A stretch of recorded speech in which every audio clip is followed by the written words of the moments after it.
presented by RK Music World.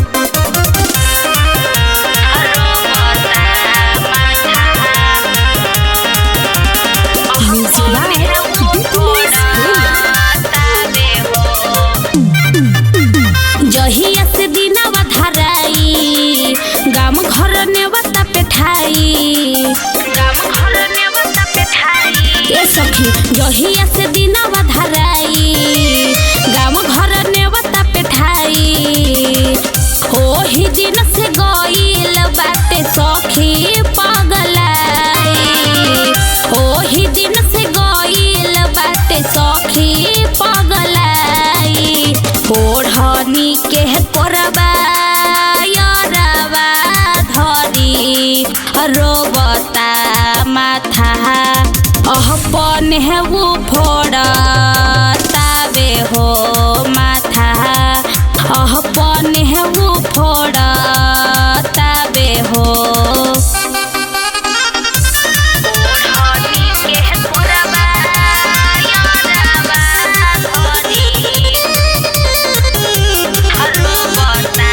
Music by Dipnesh बानी परेशान सखी देख के हलतिया ऐसन बुझाता यहवे दिहिन बरहतिया सखी हो कहीं से समझाई ओकरा मजबूरी बहताई कहनो उपाय लहगाव ओकरा कह सहू बोलाव कहरत हनी फोन बंद बतावत मोबाइल कहरत हनी फोन बंद बतावत मोबाइल ओढ़नी के परवा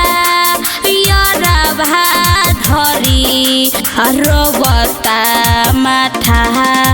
अपन है वो फोड़तावे हो माथा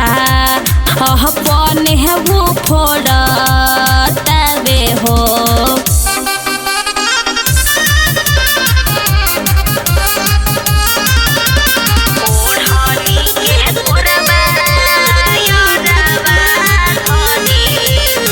Music by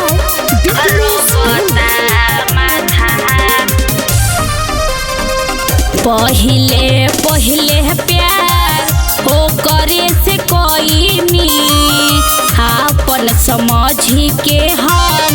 दिलवा लगोइनी राहुल जई है पगलाई मरी है यह गिया लहगाई हम पियावा भीरी जाई बोल कहीं से समझाई हरी सिराज के सुनी माथा चकराई हरी सिराज के सुनी माथा चकराई ओढ़नी के परबा यरवा धरी रोबता माथा